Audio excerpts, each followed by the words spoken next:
Olá, pessoal! Vamos arrancar essa partezinha aí, ó, da rosa que já tá seca.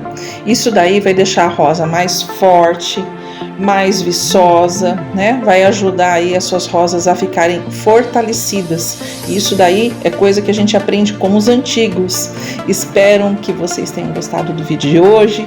Salvem, curtam, compartilhem e repassem essa dica aí pra frente. Muito obrigada, até o próximo vídeo. Valeu!